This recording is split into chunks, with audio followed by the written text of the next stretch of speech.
Assalamualaikum teman-teman. Balik lagi di acara Cinta, Curhatan Indah tentang agama yang muda yang punya kajian. Nah, hari ini teman-teman pasti ngerasa beda ya, karena kita spesial di episode-episode hari ini dan ke depan kita bakal di tempat alam. Jadi kayak banyak angin-angin segar sambil tafakur kuasa Allah dan ciptaan Allah.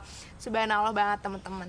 Nah, hari ini juga kita kedapetan makanan enak banget dan ini adalah khas Bandung. Jadi teman-teman kalau yang lagi di luar Bandung atau kangen Bandung bisa nih untuk beli yang namanya brownies Amanda. Ini udah terkenal banget dan pasti teman-teman udah pernah coba.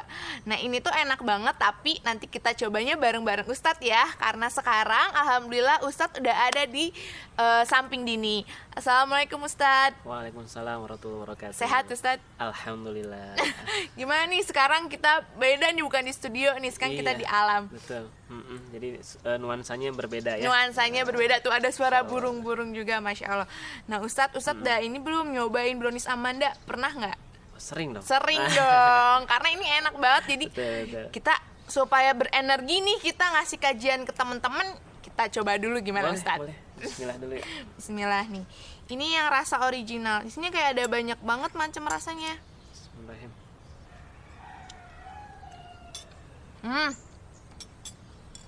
Nah, tapi jangan dihabisin teman-teman, nanti kita enjoy makan jadi nggak kajian. Nah, alhamdulillah enak banget. Terima kasih nih dari Amanda Brownies yang udah jauh-jauh kirimin brownies untuk teman-teman kajian cinta yang muda yang punya kajian. Nah, teman-teman, hari ini temanya ini kayaknya masalah anak muda sama kayaknya ibu-ibu juga nih. Oh gitu ya? Iya, karena ini temanya adalah tentang marah.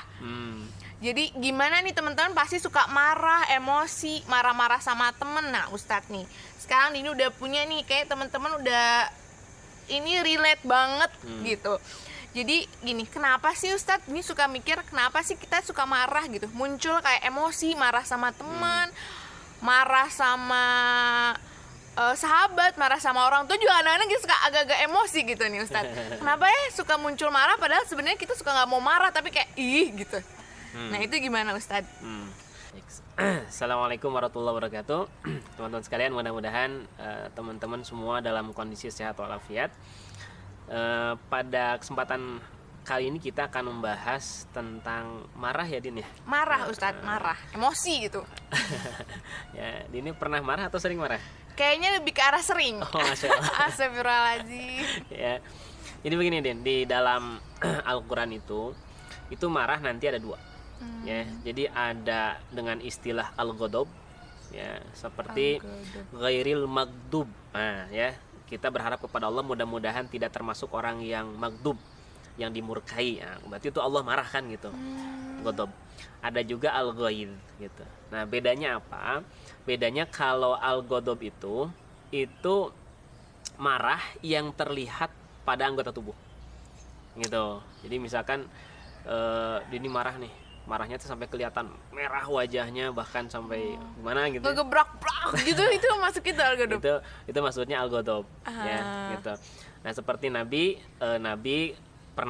pun terlihat marah dengan apa? Berubah wajahnya. Gitu. Wajahnya memerah, nah itu menunjukkan marah gitu, al-ghadab. Ada lagi al-ghaidh. Kalau al-ghaidh marah tapi marahnya tidak tampak pada anggota tubuh. Gimana tuh?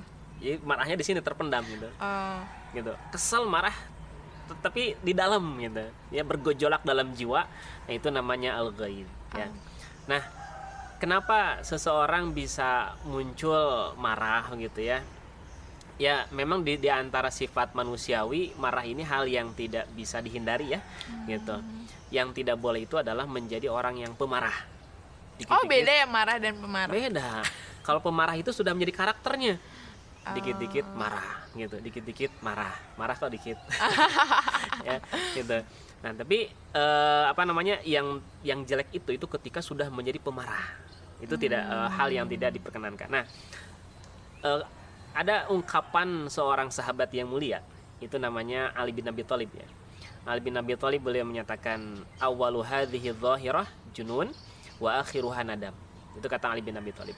Jadi orang kalau marah itu, kalau pertama dia marah itu hilang akal sehatnya. ya hilang akal sehatnya.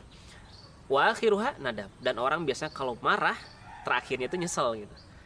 Kenapa ya? Nah, biasa begitu. Itu kata Ali bin Abi Thalib begitu. Nah, jadi kenapa sih orang bisa marah? Apa faktor-faktor yang menyebabkan orang kemudian bisa marah? Itu banyak faktor. Ya, di antaranya yang pertama karena ada emosi, ya, emosi yang muncul di dalam dirinya karena ada sesuatu yang dia tidak sukai. Ya, misalkan ada yang merasa bahwa misalkan kita sebagai seorang anak ya, ada misalkan orang tua kita lebih sayang sama si A misalkan ya. Nah, merasa kok si ibu nggak adil nih. Nah, emosi itu kemudian muncul marah, kan gitu ya. Sama seperti perasaan seorang anak yang bernama Qabil ya. Jadi Qabil dia merasa ini ayah, itu Nabi Adam, itu nggak adil sama dirinya gitu. Kenapa sih selalu sayang tuh sama Habil gitu. Nah, itu muncul kemudian rasa emosi sehingga menjadi marah ya gitu. Jadi ketika ada sesuatu yang tampak ketidakadilan pada merasakan ya, dia merasa bahwa ini ada sesuatu yang tidak adil, itu kemudian muncul marah. Gitu. Jadi yang kedua, kenapa bisa muncul marah itu karena ada tekanan jiwa yang hadir dalam dirinya. Waduh, ya, tekanan gitu. jiwa. Jadi tekanan batin. Iya. Ya, tekanan batin sehingga menjadikan dia marah gitu ya. Kemudian faktor yang lain kenapa bisa muncul marah itu karena faktor lingkungan. Seperti apa? Misalkan kalau orang tuanya pemarah, nah biasanya kan kalau anak nggak jauh ya sama seperti orang tuanya gitu. Nah, kalau misalkan si orang keluarganya pemarah, maka nanti anak-anaknya pun atau orang-orang yang ada di lingkungannya pun sama menjadi ikut marah gitu. Jadi ada faktor lingkungan yang kemudian mempengaruhi ya, sehingga orang ini menjadi orang yang mudah marah gitu ya.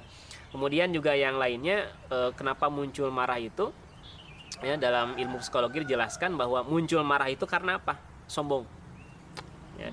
Ada orang yang karena kesombongan dirinya, jadi lamun orang tengah hormati teh marah lewat, nggak ada yang misalkan minta selfie marah itu ya. Kayak artis misalkan ya. Ya. Itu kalau kita jalan misalkan jalan di luar gitu ya, nggak ada orang yang minta selfie ya siapa lo kan gitu. Iya. Tapi kalau misalkan artis jalan nggak ada yang nyapa gitu ya, nggak ada yang minta selfie, itu ada muncul marah gitu. Kenapa orang tidak kenal sama saya kan gitu ya. Jadi karena ada sifat kesombongan. Kemudian juga kenapa seseorang itu bisa muncul marah karena ada kekecewaan yang dia dapatkan. Iya, benar Ustadz. Pernah. Kayaknya seringnya itu saya. Sering. Ya. Jadi ada sesuatu yang kita inginkan, tapi kemudian sesuatu ini tidak bisa tercapai, tidak bisa terlaksana, maka kemudian muncul kekecewaan. Dari kecewa itu kemudian muncul marah, kan gitu ya. Nah, kemudian juga faktor yang lain yang bisa menyebabkan orang marah karena terganggu. Ya.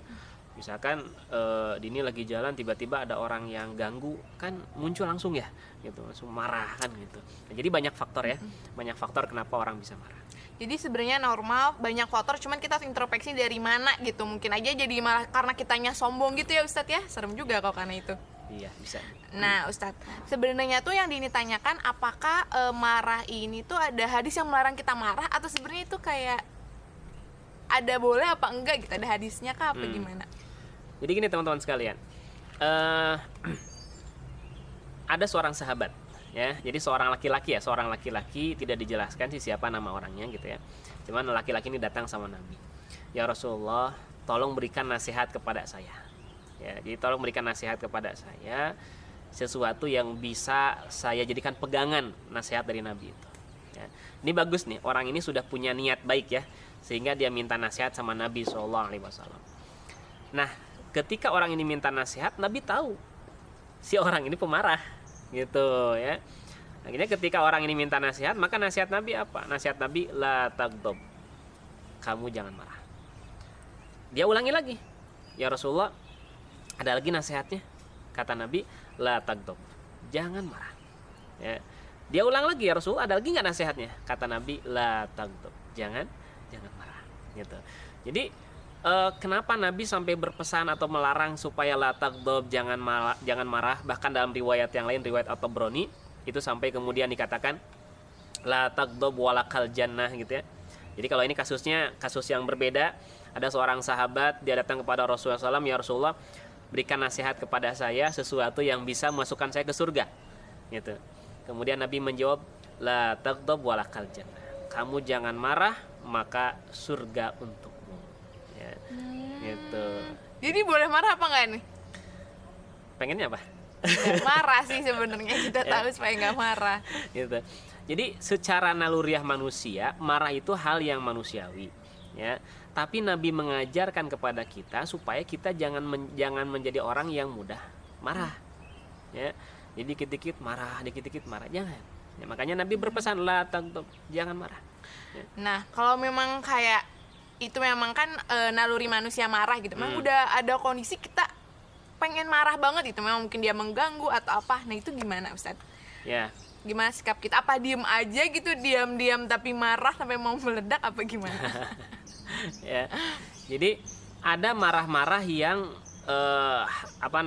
ya itu tadi manusiawi ya, gitu. Manusiawi seperti ketika kita diganggu, kemudian kita marah gitu kan. Kemudian ketika kita dikecewakan marah. Nah, hanya kalau kita lihat pribadi Nabi SAW, ini bisa menjadi tuntunan untuk kita.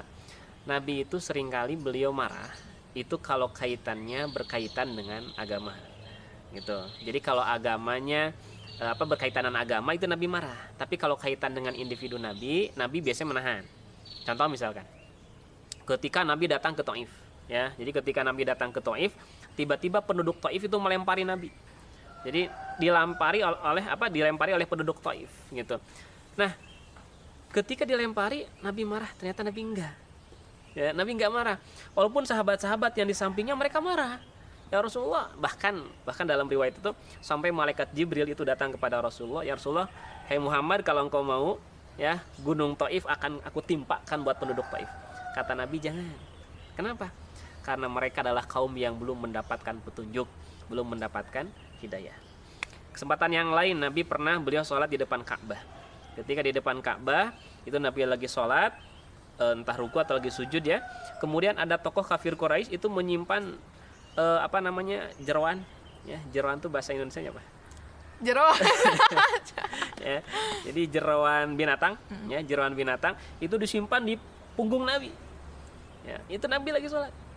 Putrinya Fatimah itu nangis melihat ayahnya seperti itu kan. Ya, tapi Nabi berusaha untuk menahan, tidak marah. Ya gitu. Nah, jadi ada kalanya Nabi menunjukkan ketika berkaitan dengan pribadi beliau itu Nabi nggak marah. Tapi ketika berkaitan dengan agama, ya, ketika berkaitan dengan agama, berkaitan dengan syariat itu Nabi marah. Contoh, ada seorang wanita muslimah, ya, itu lagi jalan diganggu sama orang-orang Yahudi Madinah. Ya, diganggu sama orang-orang Yahudi Madinah. Apa yang Nabi bilang? Si wanita ini kemudian dia datang kepada Rasulullah sambil nangis datang kepada Rasulullah, ya Rasulullah, saya lagi diganggu nih. Ya, diganggu sama orang Yahudi Madinah. Apa kata Nabi? Ayo kita bikin perhitungan. Nah, gitu kan. Jadi kalau kaitannya dengan agama itu Nabi menunjukkan bukan ingin marah gitu ya, bukan ingin emosi, tapi menunjukkan bahwa itu sesuatu yang keliru. Contoh yang lain. Ada seseorang itu dianggap ini orang munafik nih. Ya, jadi ada sahabat lagi sholat, ya, lagi ikut sholat. Ternyata imam ini bacanya panjang. Ya, dalam riwayat ada yang menyatakan bahwa imam ini baca Al-Baqarah 1 rakaat. Bayangin coba. Ya, jadi sholat isya itu baca 1 rakaat surat Al-Baqarah. Nah, ada makmum yang bingung ini, aduh panjang ting ya imam gitu kan. Akhirnya dia mundur, nggak ikut sampai selesai. Gitu. Nah, dianggap orang ini adalah orang munafik. Nah, dipanggil oleh Nabi, coba panggil orang itu, gitu, dipanggil. Ketika dipanggil, kenapa engkau memisahkan diri dari jamaah? Ya. Orang ini bilang, ya Rasulullah, ini saya ada keperluan gitu. Ya, tapi imamnya pada saat itu beliau baca surat yang sangat panjang sekali. Ya, dalam riwayat baca Al-Baqarah gitu, 1 surat. Ya, kalau 1 ayat nggak apa-apa gitu ya. Iya, saya mengerti perasaan Bapak itu. Ya gitu. Sampai akhirnya apa yang terjadi? Ya saya harus mundur karena saya nggak tahu selesainya kapan kan gitu. Nah, akhirnya Nabi nanya, imamnya? Dipanggil imamnya. Panggil imamnya, ternyata pada saat itu imamnya adalah Mu'adz bin Jabal, ya.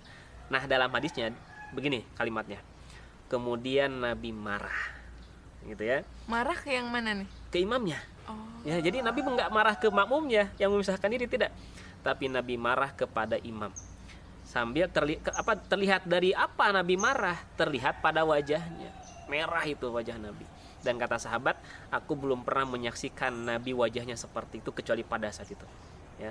Jadi Nabi marah, kemudian Nabi bilang begini, innakum munaffirun. Kamu sudah membuat orang-orang pada berlari, pada menjauh. Kalau kamu mengimami sholat, maka ringan kan. Jangan buat orang menjadi takut berjamaah kan begitu. Ya, karena saking panjangnya bacaan imam. Nah, jadi Nabi marah dalam rangka menasehati. Kesempatan yang lain, ada seorang laki-laki pakai cincin emas. Nah, itu Nabi marah. Ya, wajahnya merah, kemudian Nabi bilang copot itu, lepaskan itu. Ya, kenapa? Karena bagi laki-laki tidak boleh menggunakan cincin dari emas. Gitu. Nah, gitu. Jadi sebenarnya Nabi Muhammad SAW juga pernah marah, tapi marahnya beliau adalah marah akan agama. Betul, ya. Gitu. Jadi konteksnya itu bukan berkaitan dengan pribadi, ya, tapi konteksnya berkaitan dengan syariat, berkaitan dengan agama. Itu kan Nabi begitu. Ada nggak sih Ustadz yang marah Nabi Muhammad maksudnya marah karena pribadi, bener nggak ada berarti berdasarkannya? Ya. Nabi karena kan kalau kita lebih ke arah marahnya ke pribadi ya, orang kayak ini orang nyebelin nih, gitu-gitu tuh gimana tuh perasaannya? Iya, jadi makanya kenapa di dalam Al-Quran Allah menggambarkan bahwa karakteristik orang-orang yang bertakwa itu adalah alladzina yunfikuna fis-sarra'i wad-dharra'i. Jadi orang-orang yang menginfakkan hartanya baik dalam kondisi dia sedang dalam lapang atau dalam kondisi dia sedang dalam kesempitan. Kemudian wal kadhiminal ghaidha, dan dia mampu menahan marahnya. Ya, mampu menahan amarahnya. Jadi teman-teman, ternyata Ustadz kita nggak boleh kayak marah-marah nyebelin ya. Kita karena ingin menjadi manusia bertakwa, kita harus belajar untuk menahan amarah. Gimana tipsnya buat menahan amarah? Gimana nanti marahnya harus kayak gimana bentukannya? Nanti kita bahas di episode selanjutnya. Maaf ya Ustadz. Insya Allah sudah selesai ternyata di sesi ini. Makasih ya teman-teman udah nontonin ini. Semoga bermanfaat buat teman-teman yang suka marah, dan semoga kita bisa belajar buat nggak marah. Nah, jangan lupa juga teman-teman buat like, komen, dan subscribe ya channel YouTube Ummatul Firdaus. Dadah, wassalamualaikum warahmatullahi wabarakatuh.